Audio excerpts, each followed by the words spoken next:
Well, we've got a bit of good weather on our side. I think I'm going to have a little tidy up, especially in this area there.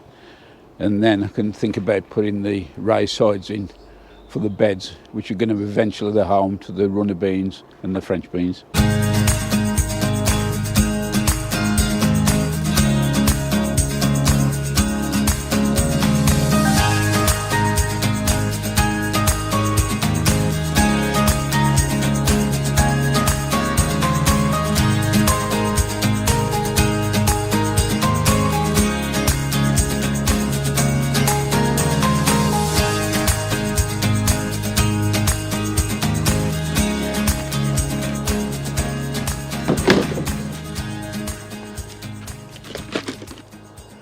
Well, I've progressed a bit better on this area now.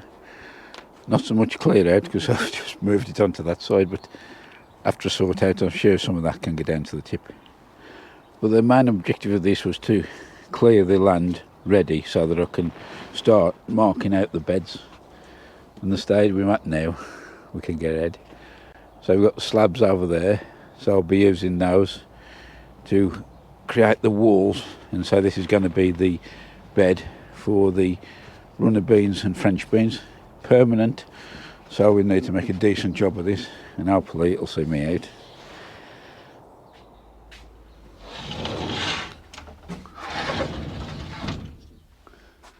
The seedlings that I started off inside the small Vitopod inside the house have started to pop their heads up. In fact, there's a few need potting on now, some of the onions and also the peppers and chilies. So today I'm going to be setting the Vitopod up and also popping the grow tent around the outside as well. And there it is, all done. If only it was that easy. The framework of the grow tent is slightly bigger than the doorway in the greenhouse. In the past I've actually removed the door and done a bit of a squashing and got it in, which I don't like doing really. So this year I've partly built the frame of the tent, brought it in, then finished the assembling here. Bit of fiddling about, but at least I think it was easier than actually taking the door off. Anyway, it's all set up now. I'm just going to put a bit of moisture into the mat in here. I've got some potting on to do within the next day or two, and once I've potted on, they'll be coming straight on here with the Growlights on in here. So that's the Growlights in position and all installed now. In the end I decided not to use these little suspension brackets that come with the Growlights. These actually fit to the side of the Vitopod with the suction pads, and they are adjustable height wise, but I did find them a little bit inconvenient last year, especially when the plants was a bit bigger and I need to remove the lid to get for the watering. So the way I fix them now, I've got these strong zip ties and I've fixed those to the actual suspension rails which come with the grow tent, and that seems to be doing the job okay. So there's no heat really comes off the lights, and these are more than enough to hold them up. So it does make fetching the lids on and off a lot easier. Just pop them in and out like that. So with that done, that's ready for action now. I have put the Growlights onto the smart plugs so that they can be controlled through here if I can find the application. And these are the Growlights now, if I just pop them on there like that. That'll be actually fit off a timer, so they'll switch themselves on and off once I've set it up. But you can actually manually pop them on and off with this, and you can also do them with your voice control system if you've got one of them linked to it as well. So that's the light system. I was going to do a bit of potting on now, but it's 5 degrees in the greenhouse at the moment, and it feels more like -5. It's bitter cold. So I might hang on and do the potting on tomorrow and get the first ones in here.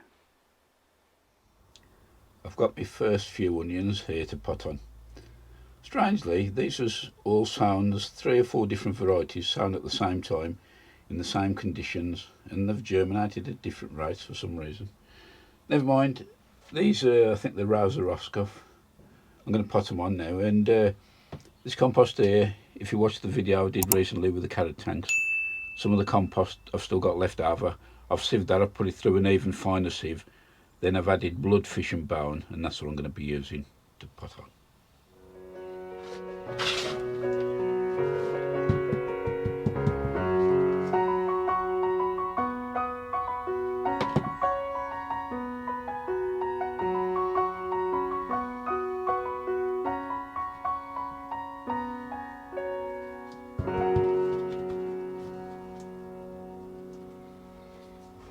I'm just in my local Dobbies Garden Centre.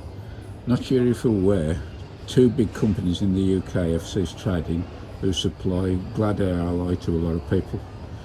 Here in Dobbies, we've got a nice selection here. I'll put a list along the bottom, but the ones in particular that I'm interested in are these called Princess Margaret Rose. These are already pre-packed, 18 corms in it for $7.99. Another bargain spotted here is the Thompson and Morgan seeds, a 50% sale. We've got a good range still. I'm popping around the corner with the flowers here. And also on the other side, 50% again. These are all Johnsons, so it's worth popping in if you're still on the lookout. If you're anything like me, during the month of January in particular, you're getting a constant supply of deliveries to the house through couriers or postmen and that can be things you've ordered on the internet. I do order quite a lot, and some of the stuff I don't realise what it is, and I wonder what it is, like Christmas Day opening these packages. Well, I had an even better surprise a couple of days ago, and it was a letter from a couple of viewers who do watch the channel, and these are always nice to know that people do appreciate what you're doing. And on this occasion, it is George and Natalie. Thank you very much. They went to the extent of saying how much they appreciate the videos that I do. They do watch others, but mine in particular.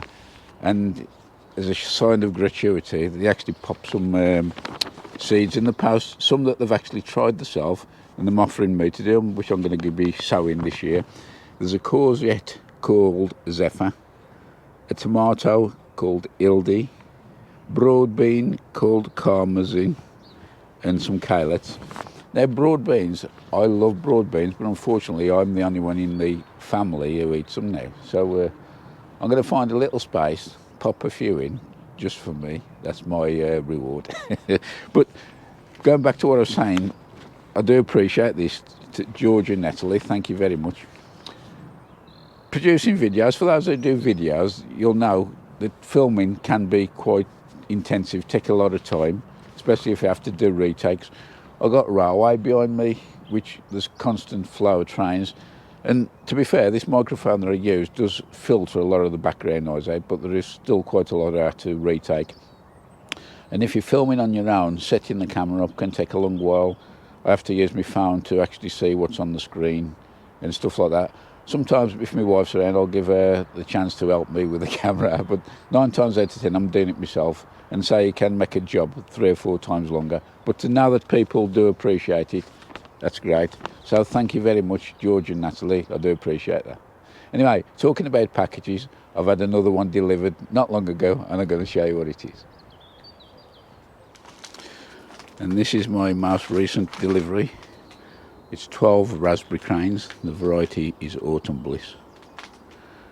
And there's the UK passport as well. I'm not ready to put these in the ground yet, so I'll probably be putting these in buckets until I can get the ground prepared.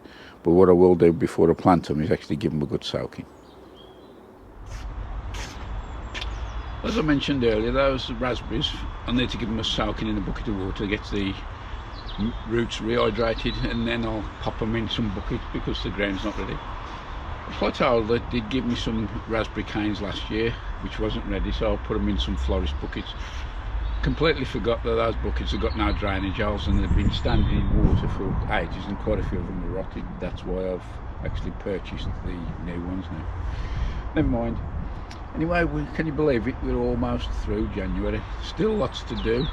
The seedlings I'm starting to come up in the propagator, some potting on, and lots of other things. I'd just like to say I've had notifications, quite a few new subscribers to the channel. If you're a new one, welcome to you all. Pop down in the comments, introduce yourself, and just let us know where you're from. So that's about it for this one. Many thanks for watching as usual, and I hope to see you again in the next one. All the best, and bye for now.